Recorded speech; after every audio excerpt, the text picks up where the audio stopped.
Welcome to episode 3 of the Players Place podcast. I'm your host, Jeremiah. Joining us today is Kyle Mclagen. I don't know how to pronounce the team you play for, so help me out there. Vikingur Reykjavik in so Iceland. He's playing in Iceland right now. I've met him through. I actually haven't. We went to a combine. I think I've met you at a combine, but I played against his brother when I was at EPSC. He was at Furman. Did you go to Furman as well? Okay. Yeah, I did. Yeah, he followed me, of course. Rode the coattail. Yeah, no, but that's how I met Kyle. So it's a pleasure having Kyle on. And before we start, I just wanted to wish you a speedy recovery, man. And, hope everything appreciate it, man. The recovery aspect of what you got going on here. So to start us off, just give us a brief introduction. You know who you are, where you play, and where you're born and stuff. Yeah. So like you said, Kyle Mclagen, and thanks for having me, by the way. I'm 27. Almost 28. I don't like saying that. I've been playing since 2018 professionally. Like I said, I graduated from Furman in December 2017 and had about like a 6-7 month period where I was trying to play professionally. I'm from Kansas City, Missouri, born and raised. Really only left for school and then kind of never went back just for holidays. And then I'm a center back. So, like I said, currently playing in Iceland. That's the short story of it. So I've actually, because I was like, I didn't know if you were from Kansas City. So like my first question, like off the bat I have for you already is like the youth system. Because did you play for Sporting KC or no? No, I didn't actually. So when the academy first started, it was actually, we were the Wizards, Kansas City Wizards at the time. And it was when I was like 13 or 14, I think. And I was playing like with and against most of the guys that then became the academy. But I can't remember exactly why, but I think my parents were both doing master's programs at the time. So 12, 13, I was training 2-3 times a week. And then the academy came and it was like going to be a 5-time a week commitment. And I just was not going to be able to make that happen. My parents weren't, it was like 25, 30 minutes away. So, it basically, I just couldn't do it the first year. And then, the academy kind of got started and I tried to go back the second year and, for various reasons, I wasn't picked, to be in the academy. So I never actually was in any academy, just, an independent club throughout my whole youth career. That's what I figured because I wasn't too sure. So that's why I was going to ask. So like throughout your youth career, like how, cause I'm 22, so I'm a lot younger than you. So when I started, thanks for that. Well, it's like in the sense of no, appreciate it. The sense of like academy and DA and that stuff. Like, I was fortunate enough for it to be around, and I was gonna ask like, how did you feel it prepared you? Like, did you get a lot of exposure towards college or like pro stuff like that?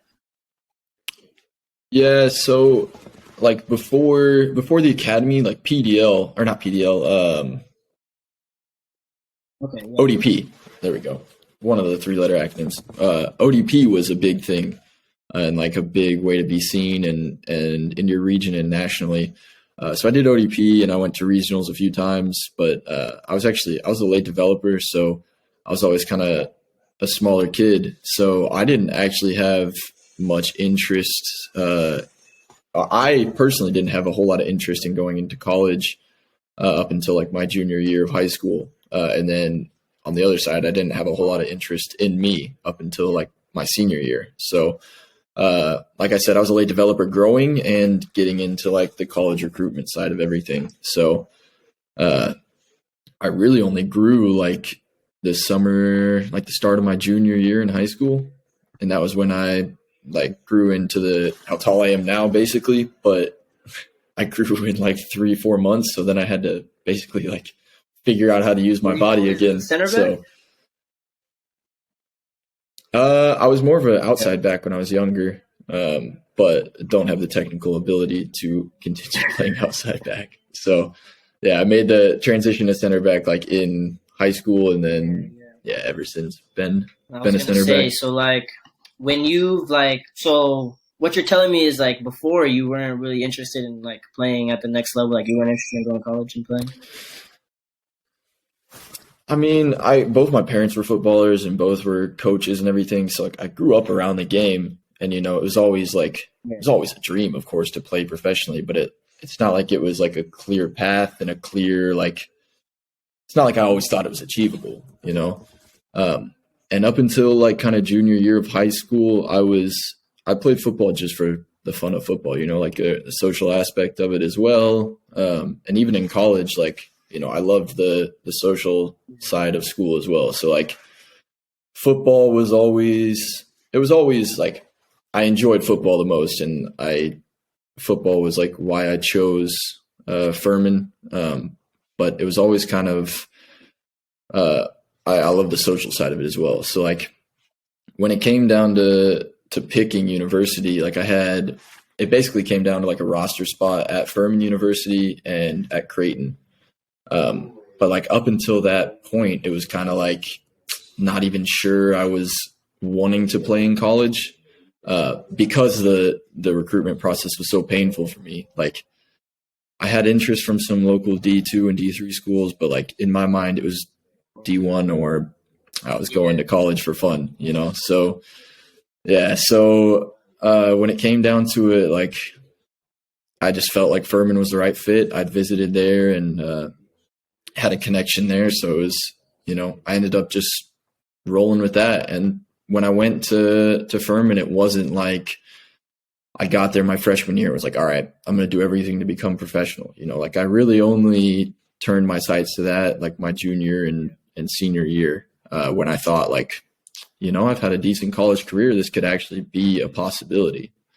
So it was, of course, always a dream, but it's not like it was a realistic path that I had I've been following since the age of 13 or something, Yeah, because that's what I was gonna say. Because most people like will play it, enjoy, because like the fun of it.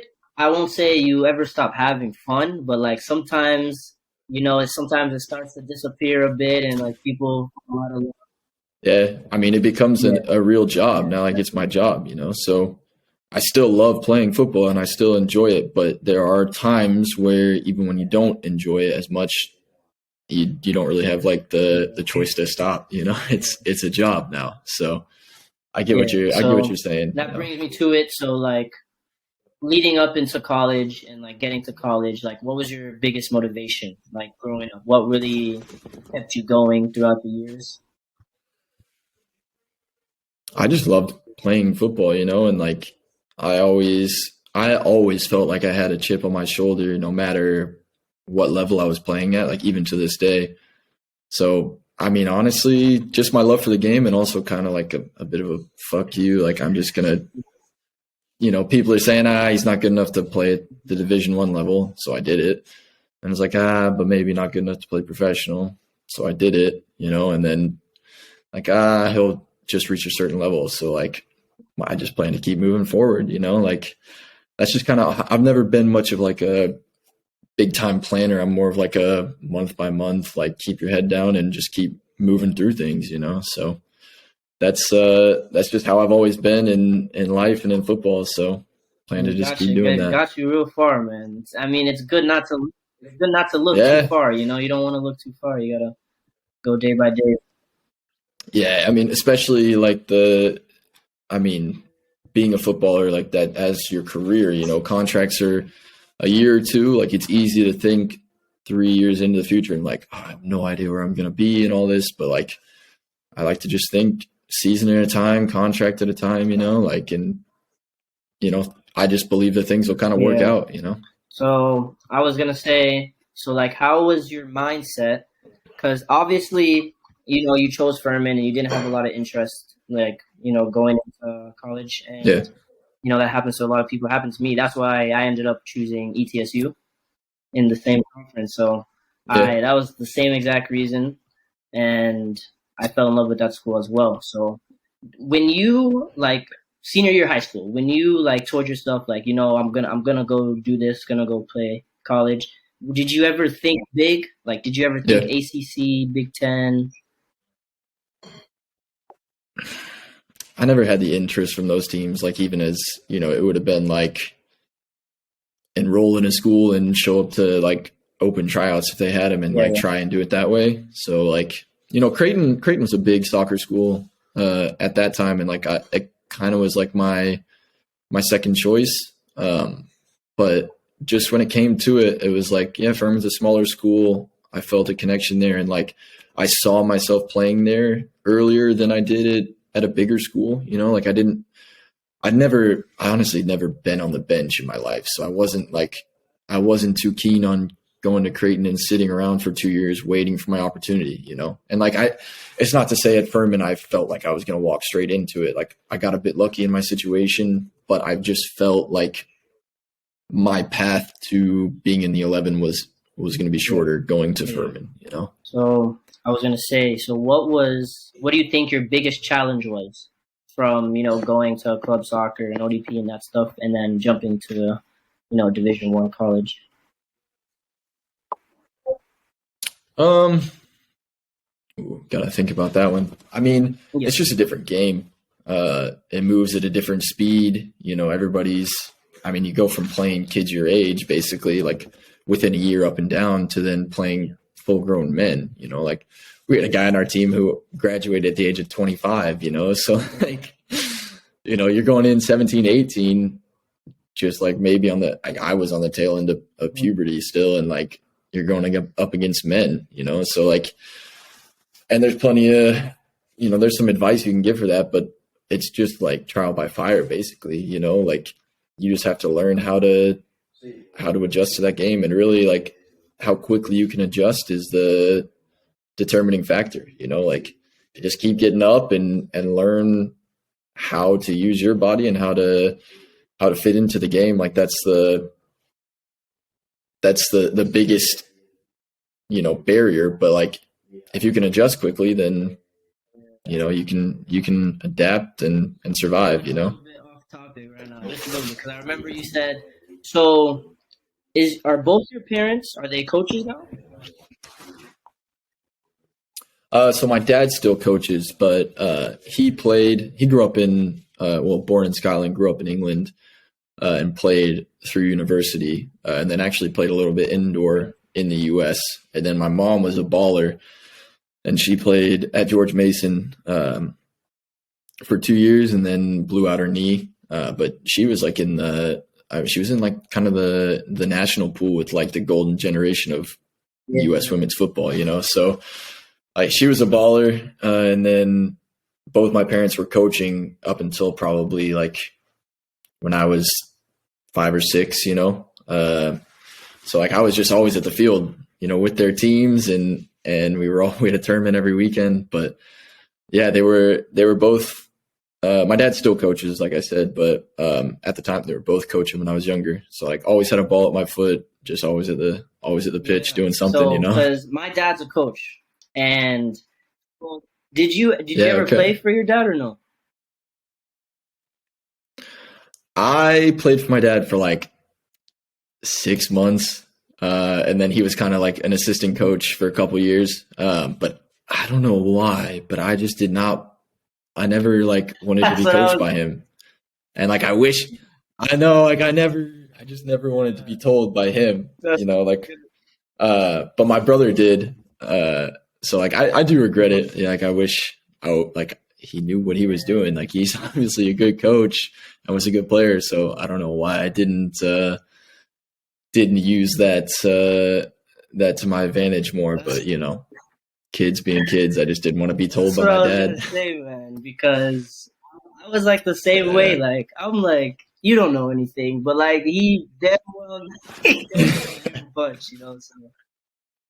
Even worse because I knew he knew stuff, and I just was like, didn't want to hear it. I don't know. That's good though. That's good. So, We've covered Yeah. ODP, went to Furman, boom. So now my question for you is, graduating from Furman, coming out of Furman, do you have an agent right now? So I was I do, gonna yeah. like, hmm But I didn't have this agent when I was did you trying did you have a to do different one everything. before? I didn't actually have an agent up until like how I got Okay, my trial. so So, we could, I'll kind of, I'll build up and get into that. But I'll kind of just start like I graduated a semester early from Furman in 2017 because I knew I wanted to play at this point, and I'd taken enough summer classes for it to be a possibility. Thankfully, so yeah, I graduated after my senior season and had a pretty good college career.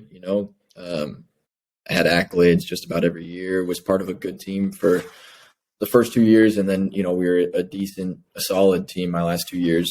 But yeah, so I graduated, and then it was kind of like, all right, I know I want to do this, but how am I going to do this? So I'm not going to like get too much into it, but I thought I could have had a little more help from my college coach in terms of like getting to the college combine, because I felt I was one of the top three players in our conference. Obviously it's a smaller conference, like the Southern Conference, but so only like 1-2 guys get the nod to go to the combine, and I wasn't fortunate enough to receive like that bid for various reasons, whatever. So after that, it was like, okay, not going to the combine. I have to find some other way to do it. So I spent like 2-3 months after the season just going to a couple like open or like kind of closed professional trials. I went to one in Charlotte, which was my first one, and it did not go well. It's like a 3-day thing, and I didn't even get invited back after day one. So yeah, I mean, that was on me as well. Like I didn't approach it with maybe the right mindset. I kind of just went there and was like, we're just going to see how it goes, but it was a bunch of people who were doing what I was doing, like graduating from college and knew they wanted to play. And, it was on me for sure. Like I definitely could have done better, but it was a good that it happened then, because I got a bit of a learning experience, like, damn, didn't even make it past day one, like that was a bit of like a wake up call. So then I went up to one in Pittsburgh as well. I did better. They kind of liked me. I talked to the coach a little bit, but like it wasn't really going to work out. And then I went to an open tryout for OKC for the Thunder. Not Thunder, they're Energy. My bad. No, I didn't switch sports. Yeah, my bad. No, Energy. So I went to an open tryout. I don't know why. I don't know what in me was like, yeah, go to this open tryout, but I did. And they liked me from there. So they brought me to preseason for 2 weeks, earned myself a trial there. And I felt I did well. Like I was growing into it. I was, second week, it was like I made it through some cuts, feeling good, playing, kind of like getting comfortable, like I said. And then the coach pulled me aside and was like, hey, we do like you, and like we think you could have some potential at this level. But basically, we've signed another professional from abroad, and if his paperwork goes through, then like we don't really have the money for you. He basically said like you can kind of stay and train if you want, but I was like, I'm not gonna stay and train if there's no potential for it. So yeah, we played a scrimmage against some other team, friendly. I did okay, played well, but then after the game, he pulled me aside and was like, yeah, the guy's papers look like they're going to go through. So unfortunately, like we don't really have anything for you. So I moved on from that, and luckily enough, I secured a trial with my hometown team, Sporting Kansas City, they were Swope Park Rangers at the time, so the USL team. So I went there for 2 weeks, but again, I was not unlucky, but they had just signed one of my boys, Matt Lewis, on a homegrown contract, who was a center back. And then they had also just drafted Graham Smith from Denver, who was also a center back. So then they had another guy already on contract as a center back, and then they had a youth guy that they were trying to bring through. So they were never going to keep a fifth center back, So I went on trial. They basically just said, like, yeah, you could have some potential at this level, but, we just – and I knew it. Like, they didn't have a spot for me, So, yeah, so I moved on from that. And after that, it was like start of March. And I knew the season – I knew the timeline. The season was about to begin. And it was like, damn, window's kind of closed, So at that point, I kind of like not packed it in, but I'm a realist. So like I knew nobody's going to bring in some guy who has no professional experience like in the season, So it was either going to be I was just training somewhere or like just kind of get a new environment and like prepare for the next opportunity. So I lived at home for like 2-3 weeks and then I was like, I can't do this. So, so I went to live with my aunt and uncle in Dallas because they had a connection with a former French international. So I was like, all right, I'll move to Dallas, go train with this guy. And then I joined an NPSL team as well. So I was living in Dallas, doing some of this training, playing with the NPSL team, just kind of like a bit in cruise control, like I was training hard, but like, it was just like, I was just chilling, basically just playing, having fun, enjoying it. So after that, it was like, okay. So here's where like it kind of starts to take a turn. So I saw this Instagram page, AX Soccer Tours. And I was like, what's this? Like come trial in front of European coaches, like click on it. It's like, $500. I was like, no, thanks. Not for me. And then like a week or two later, it popped up again. But I recognized the guy in the picture, who played at West Virginia with one of my boys. So I texted my friend who was at West Virginia. I said, hey, can you like put me in contact with this guy? Like, I just want to ask him some questions about this. So he put me in contact and I messaged him. I was like, hey, is this legit? Like, can they actually put you in front of European coaches? Like, what's the deal? He's like, yeah, it was legit. I can get you in. And I was like, okay, so there was one in Austin and this was on like a Tuesday. And I think the one in Austin started on Friday. So he's like, I'll get you in. I'll email the guy. So he emailed the guy. He's like, yeah, no problem. Send him your email or send him an email, like with your details and everything, like, and he should take care of you. So I was like, hey, Steven referred me, whatever. I don't have the money to pay $500. Here's my resume. Like, I got a place to stay. Can I just show up? And he's like, yeah, just show up, just come, whatever. So went and stayed with my friends and, my parents' friends in Austin. And, went to this combine. And the first day it was like a training day and there was like 100 kids. And I was like, whew, okay, here we go. So the training finished and it was kind of like, the level is not great. Like I was at that moment, I was just like, nothing's going to come from this. Like there were European coaches.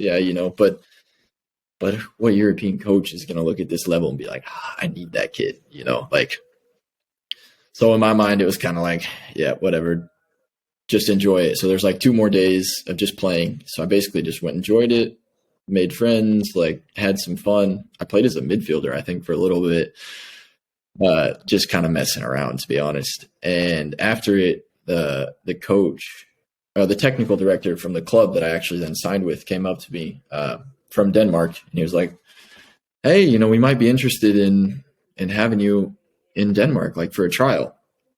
And I was like, yeah, okay, sure. And this was like middle of May. So I was like, I know their season's about to end. So he's like, well, I'll go back to the club and we'll talk to them and maybe try and set something up. But I'm thinking like, okay, I got until like the start of next season. They're finishing the season. There's no reason that I'd be going there soon. So kind of left it at that. And then Alex, who was then the head of AX Soccer, emailed me a couple days later and was like, hey, this team's really interested in you. And I was like, I spoke with him, but like, it's not going to be till after the summer, right? Like, there's no reason. He's like, yeah, you know, I've actually been speaking with them and they want you there like next week on trial. And I was like, what do you mean next week? Like in Denmark? It's like, yeah, next week. So I think I actually even paid for the flights, but it was like, all right, I'm going to Denmark next week, you know? So I was going into this club that had 3 games left in the season and was like in a relegation battle. Like they had to get 4 points out of these 3 games or something to stay up. And I'm just thinking like, oh, what am I going into? You know, like this is going to be like a hostile environment. Like nobody's going to want an American here on trial while you got 3 games left and fighting for your lives, you know, like, and I'm just thinking, shit. All right, well, you know, there's another American that went with me as well, actually. So we were just kind of chatting like, this could be, yeah, from AX as well. Yeah. So, you know, we got there and like everybody ended up being just like the nicest, most welcoming people ever. Like, you know, it was just like, everybody was super interested. Like, oh, why are some Americans here? You know, like asking us a bunch of questions, like, you know, making sure we're taken care of and everything. So, yeah, I was there for 2 weeks and I ended up impressing enough. Unfortunately, the other guy didn't, but so I left and they were like, yeah, we're going to start discussing contracts and maybe negotiating with Alex. So he was then, like I said, the head of AX Soccer Tours and doubled as an agent. So then he played agent for me, like helping me sign the contract and everything. But that was kind of really all he did, to be honest, like, you know, which is fine. Like I was never going to negotiate my own contract or anything. But so like that was kind of his specialty. He got me the contract, got me in the door, you know, and I thank him for that. And then after that, I kind of, yeah, I played 2 years in Denmark. I thought you were in Iceland. Yeah. So no. Started in Denmark, 2 years there. It was a roller coaster of 2 years, but yeah, that's where I started. So to short answer your question, I didn't have an agent to begin with, but you know, Alex helped me double as my agent to get me in the door, you know. So yeah, there you go. There's the long-winded version. It's crazy how that all worked out as well. Yeah. During that time when you went to Dallas and then like during that period, did you ever think like it was it? Like it might just be a dead end here? Yeah, I mean, I thought so for sure. Like, you know, if in theory, like if I just played the NPASL season and like nothing happened, then it, you know, I wasn't going to wait a year, 12, 14 months, like to have another chance at USL contract. And like, and I'd wanted to play in Europe, but like, how the hell was I going to get to Europe? You know? So like, I never knew how I was going to do that. Like, thankfully this AX Soccer Tours helped me with that. But yeah, I was probably going to call it if nothing came that summer, you know? So because like I wanted to do it, but I had my degree. Like I had a little bit of not pressure from my parents, but it was like, you know, you got student debt, you got a degree, like you better start using that, you know? So from Denmark, how did the move to Iceland come about? Yeah, so this was crazy actually because so I'll cover a little bit of my time in Denmark because the first year that I went over there, we're a full-time professional club, like paying some crazy wages, training in the morning, breakfast, lunch covered, all this, you know. So then my second year, we had a bankruptcy scare. Like at the end of my first year, new owner came in and basically like said he was going to stop operating in the red. So like slashed everything. So we took like, of the 26 players we had my first year, we kept like 5. And I went from being like one of the lowest men on the totem pole in the wage category to like, you know, on the higher side. And I went from being like having to fight to get in the 11 to like kind of a regular, you know? So yeah, so it was a crazy 2 years. I could get even into more stories. Like we had match fixing allegations and everything. So like shit was crazy in Denmark. But then my second year, the spring of my second year, COVID hit. So we played one game in the league. Like it split into 2 seasons basically. So like our second half of the season. We played one game, and then COVID hit and shut everything down. So I actually went home for like a month and a half, weren't even sure if the season was going to continue. And then, got the call that it was going to continue. So I went back to Denmark, played that season, and like we finished in like end of July, which was really late, and it wasn't sure how quick of a turnaround it was going to be for the next season and anything. So my team got relegated. There were some question marks. It was like, do I stay in Denmark? Like, waiting for a contract, because at this time, a lot of budgets were slashed. Like, people were talking contracts, but to have a foreigner over a Danish guy, was extra costs, and people were looking to cut down at that time. So realistically, I probably could have stayed a month or two, maybe 3, and like hung around and then got like a lower end contract, or like stayed on what I was. But, I didn't have the money to do that. I wasn't going to stay around paying for food, for an apartment, like on the hope of grabbing a contract. So, I actually how Iceland came about. Like when I graduated Furman, an Icelandic kid actually came in, to Furman and was playing with Cole. So my parents, went on like a trip to visit Cole at the same time that this Icelandic guy's parents came. And our parents met, and, they were at dinner or something. And my mom, of course, was bragging like, oh yeah, my son's in Denmark, like plays there. And this was 2018. So they were like, yeah, if he ever wants to come to Iceland, like he's got a bed to stay in, like he can come over. And I was like, my mom told me this, I was like, hell yeah. So I went after the first half season in 2018, like before I went home for Christmas, I went and stayed in Iceland for 6-7 days to just travel to see it.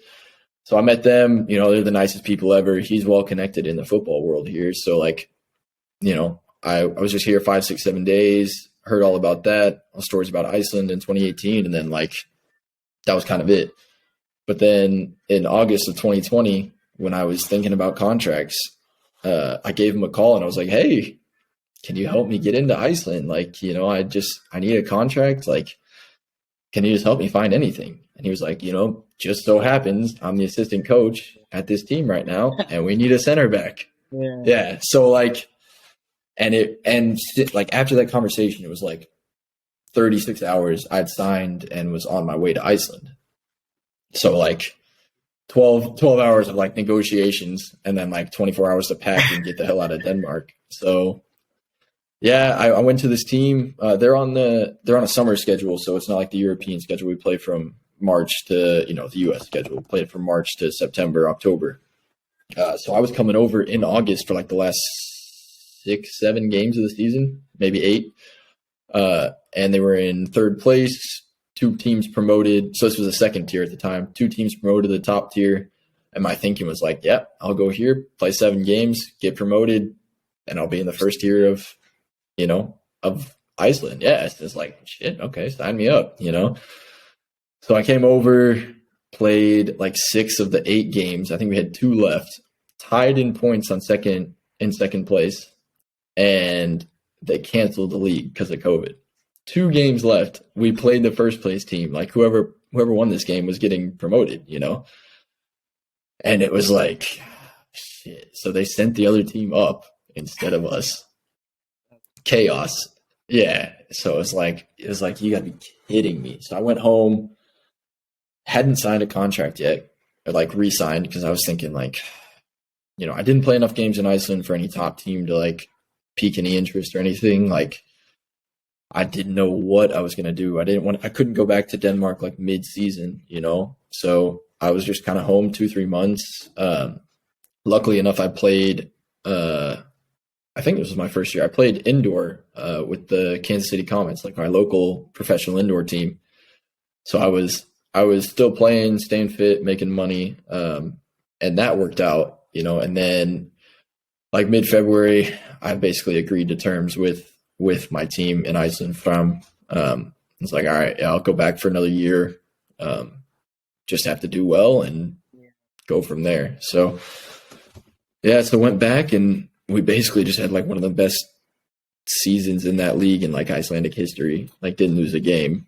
So yeah, so promoted and everything, like, it wasn't necessarily a challenge, but needed to be done to move the career forward. So yeah, we promoted, and then I left that team because the Icelandic champions in the top league came knocking on my door. So yeah, I took that opportunity. It was tough to pass up. Like, the champions come knocking, and they had Champions League as well. So, like, unfortunately, it was a pretty straightforward decision. Maybe not so much in the end.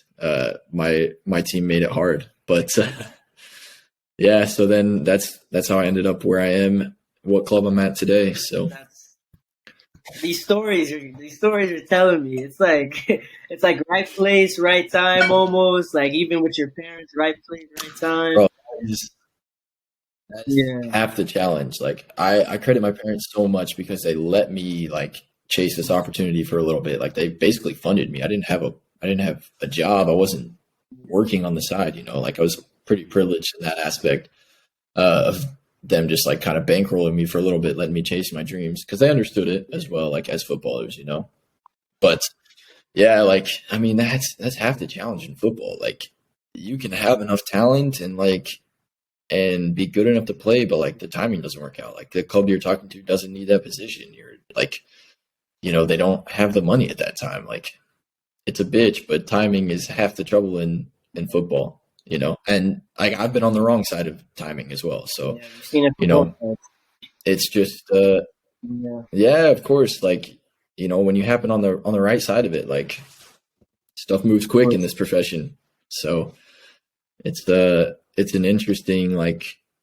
interesting dynamic when you talk about, like, the timing of football, because, like, I mean, even within a club, if you get the right Yeah, coach, like, in the right year, and have a great year, like, it can set you up your career up for the rest of, or, like, set you up of for the rest of course. your career. No, I was gonna. So it's crazy. But, No, keep like, going, keep going. yeah, like, I mean, most everybody you speak to has some sort of, like, they'll have something to say about the timing of how their career kicked off and, like, got a little because, like I said, you can have all the talent in the world, but, like, without a little bit of luck, Yeah, it is. it's tough, to break in That's anywhere. why I had Darius. My last interview was Darius, and he did Yeah, AX as well. I'm not sure if you know him. Yeah, so, he did. Yeah, yeah. I've spoken to him a bit. I yeah, don't actually know him, but, hmm like, on Instagram, I yeah, love yeah, connecting with footballers. So he was in yeah. Faroe Islands for a bit. And I he was remember telling that. me Oof.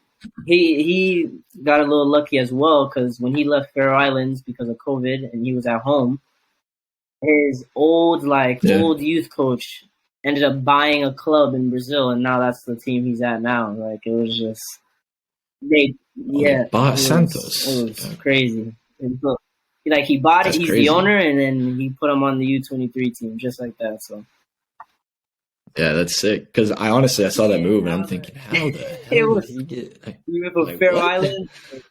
Yeah, Like, great for him, but I was like, yeah, where? How would that that come was about? crazy. But I wanted to touch base on your Champions League experience because that Yeah. I don't know how many people I'm gonna have on this podcast that's had any Champions League experience. So how'd that come about? Hey, there's one of the pros of playing in a smaller country. Like, a bit more exposure. Like, I would never get that playing in the second tier of Denmark, or, like, in a big country like a Germany or England or something. Um, but yeah, so the team that I signed with won the league the year before and had Champions League qualifiers. So we played a small, like, a mini tournament with 4 teams in Iceland last year. We played first a team from Estonia, um, and we smacked them. Honestly, like, it was crazy. We won 6-1. Like, but we went down 1-0 in the first 6 minutes, and it was like, oh shit, we gave away a pen, and it was like, oh, backs against the wall, here we go. And then I actually scored like 5 minutes later, my first goal of the season. uh yeah, scored in the Champions League, like, tied it 1-1, and then we actually just ran rampant from that point. Ended 6-1. So that was the maybe not the Estonian, yeah, the Estonian champions. And then after that, we played a team from, not San Marino. Is it San Marino? Andorra. Yeah, so we played a team from Andorra and beat them 1-0, and then we were in Champions League qualifiers. So we ended up playing Malmo, but unfortunately, like we drew Malmo, Swedish champions. Crazy historic club. But I actually got injured. I got injured 4 days before that game. I was pissed. Yeah, I like dislocated my shoulder. Bone is still out, but so we went and played Malmo. We lost 3-2 at their stadium, down a man for 60 minutes. It was crazy. Like, and then they came to Iceland for the second leg, and I think they beat us maybe 2-1 at that time. I can't remember the score, honestly, but it was crazy. Like, or no, we must have drawn, I think, because they won like one goal on aggregate, so it was crazy. We went toe to toe with like the Swedish champs. It was unreal. Yeah.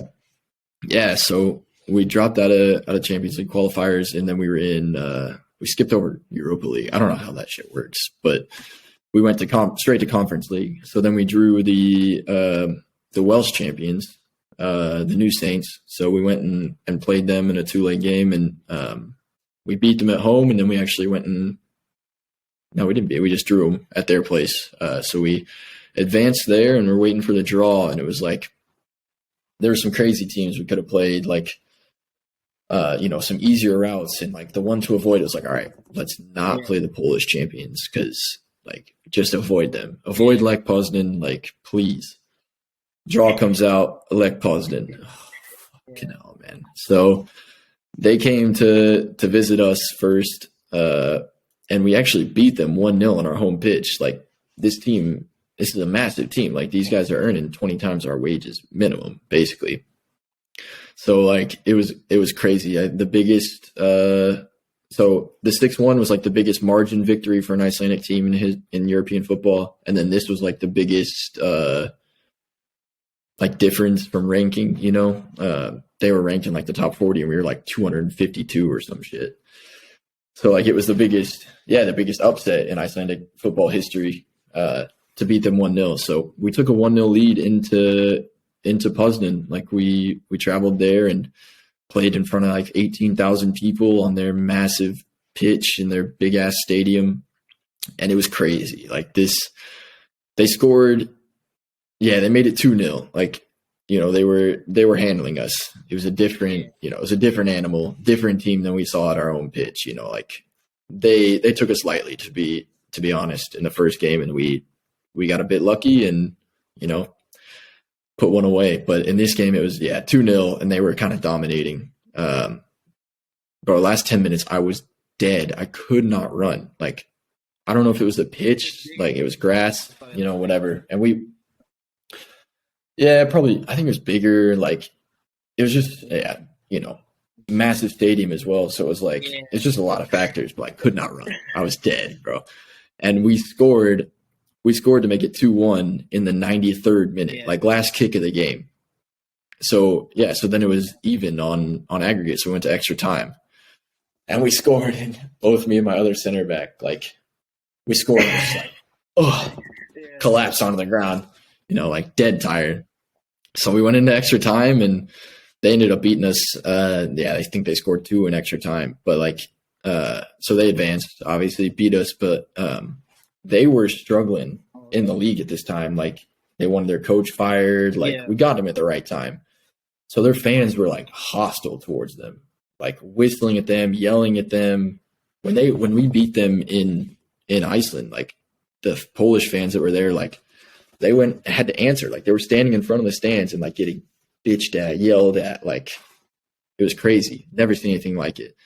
But when we scored to make it 2-1, like their fans went ballistic. Like they were yelling at their own players. Like the place went crazy. It erupted. So after the game, they whistled their own players off the pitch. Like they didn't even address the fans. And then the fans like clapped us, like we went over to their supporters, and it was like we were getting a standing ovation. Like I have a picture of it. It was a crazy experience. Like these fans are just cheering us on for our performance and everything. Like It was nuts. And then, so after the game, we were getting on the bus to go back, and we're watching them like all leave the locker room, change and everything, like going out back. And we're like, what's going on? So our bus driver was explaining that like in Poland, like when you lose or like aren't performing well, you have to address the fans, and these fans are crazy. So these fans were out back, like behind a fence waiting for the team. So the team had to go out and like just stand there and just get like yelled at by the leaders of the fan club. They were getting berated by like 250 guys just standing on a fence, like clearly agitated. Like it was nuts. So, we're sitting here watching this, and like our bus driver was like, yeah, it gets worse. And I was like, what do you mean it gets worse? He's like, yeah, we had once where like a couple of times where the team was doing so bad and like they were so mad at a player that like they let some fans on the team bus who beat the shit out of this player and basically like made him cancel a contract. Yeah. And nuts. So like, yeah, imagine us. Like we're just like little fish in a big pond, like watching all this unfold.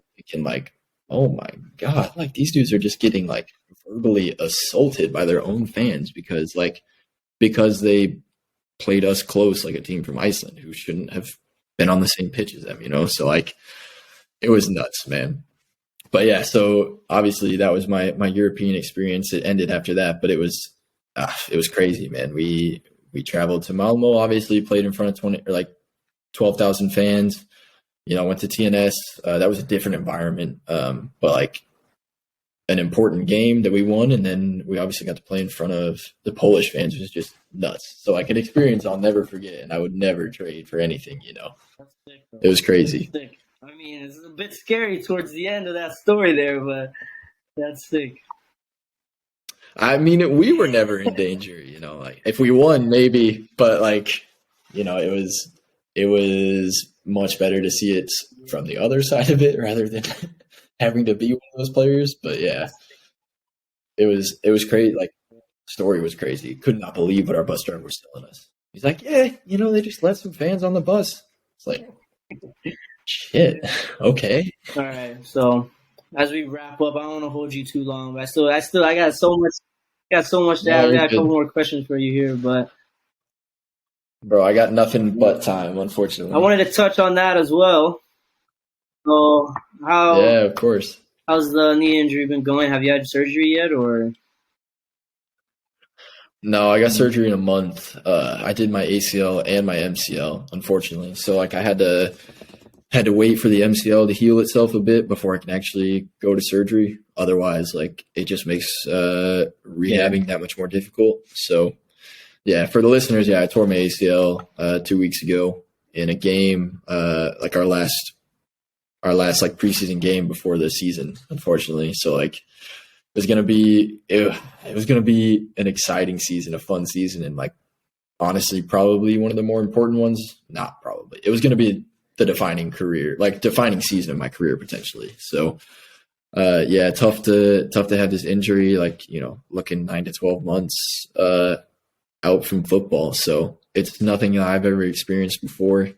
I like the longest I've been out has been like 2-3 weeks, but I've never been like this immobile and like been guaranteed to be out for this long. So it'll be an interesting challenge in itself, a new challenge. But yeah, I'm doing all right with it at the minute. Maybe it'll change a little bit when I start to like when the season kicks off on Monday, and like, I'm just going to be a little bit outside of it. So yeah, it'll be interesting, like I don't have any issue talking about it or anything, but like, it'll be tough.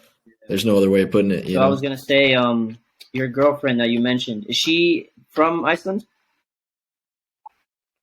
Yeah, she's Icelandic. Yeah. So it's good that she's there as well. Yeah, it's like, I'm not on my own.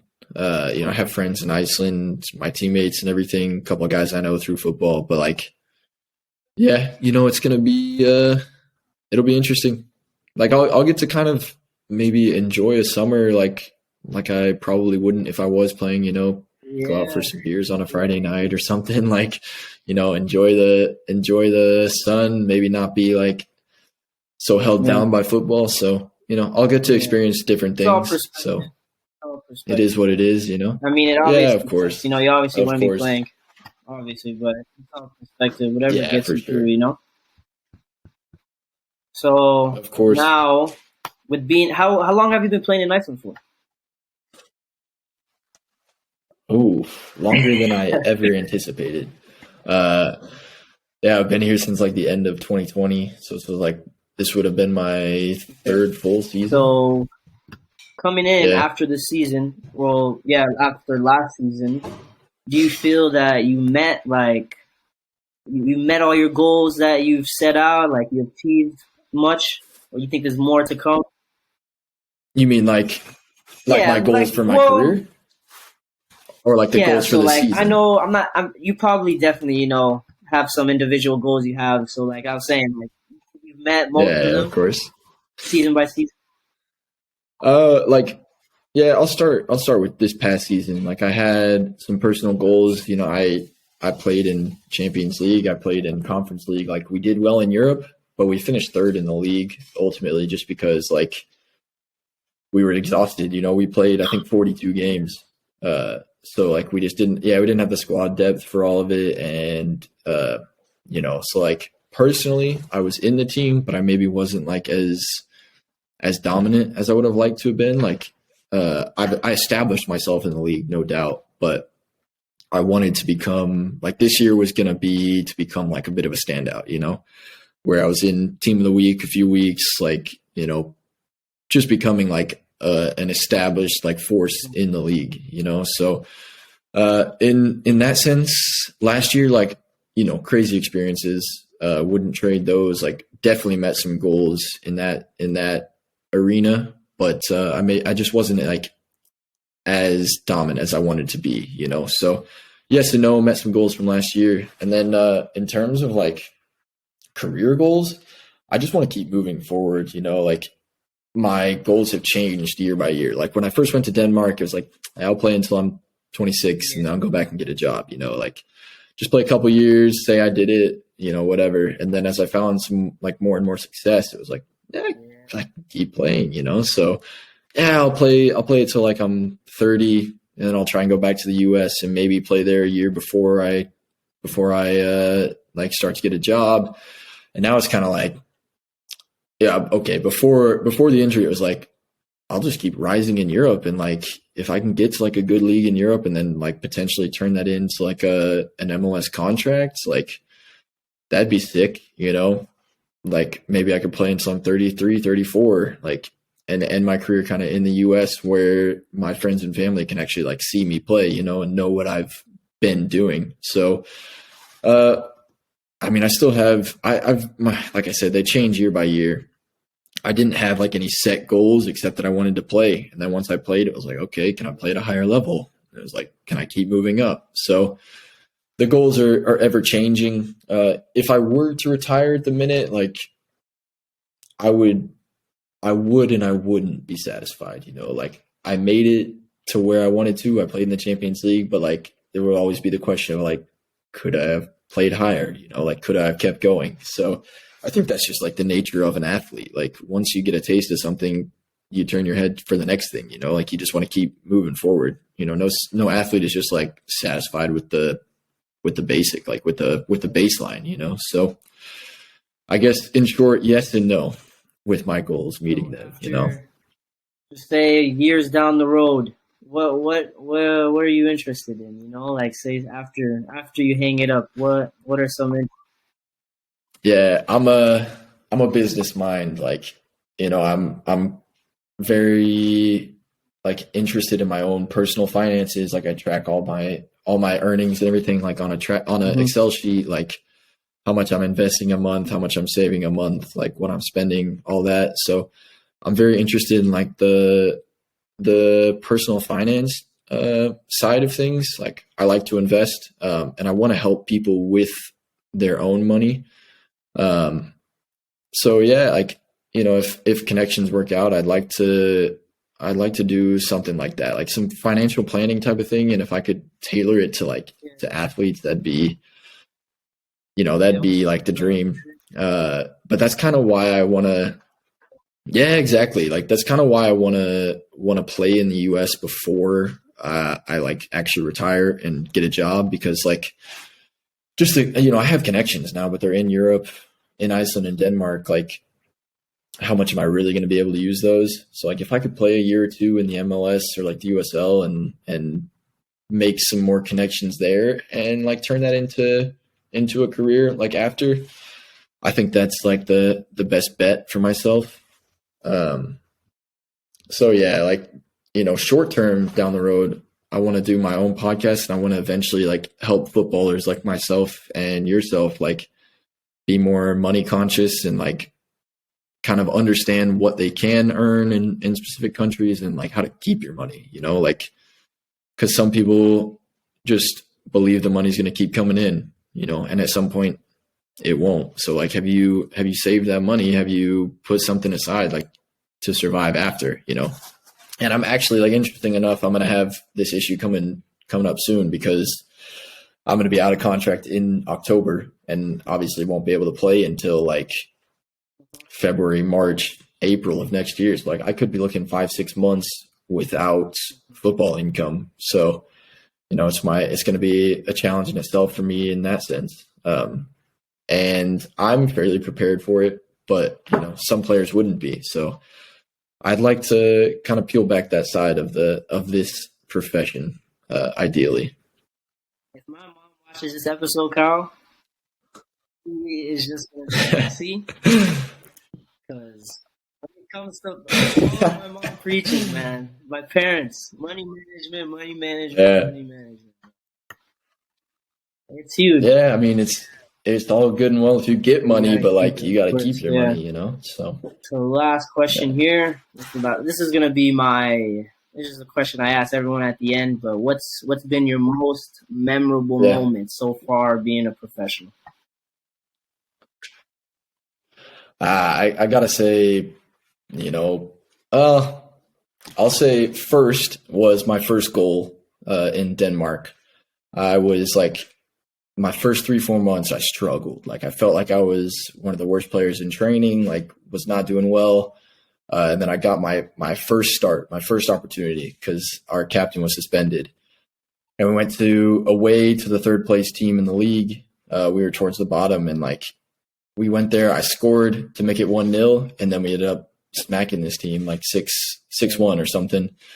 So yeah, it was a crazy performance. I played really well, scored my first goal. We smacked this team. And then actually, funny enough, like I didn't start the next week, because my coach basically came to me in the gym and was like, look, most coaches would give you the nod for next week and like, let you keep going. He's like, unfortunately, I'm not most coaches. Like, and of course I replaced the captain. So like I understood, but yeah, that was crazy memorable. Like score my first goal, get my first start, smack this team, and then out of the team next week. Like, shit, so what am I going to have to do, And then I think overall, just like I kind of described the Poznan, like that. Just, I would say this summer is, as a whole, really like the European experience, but then the most memorable moment was being clapped by the Poznan fans, like after this game, getting a bit of that recognition of our efforts, that was, I'll never forget that, because it was like 10,000 of their like diehard fans just going crazy. I'll have to send you the pic after, but yeah, I'd say those are the most memorable. Well, it's been a blessing to have you on, man. I really appreciate you taking time. I've enjoyed it, great, man. bro. Thanks for having me. This has been a great conversation, man. To actually finally speak to you, I've just seen him on social media. It's good. Yeah. It's good to hear the route and how you've gone to where you've got to so far. And I'm wishing you the best, obviously, in the future and with your injury, and just enjoy. Man. Yeah, I appreciate it. Thank you, everyone, for tuning in, and thank you.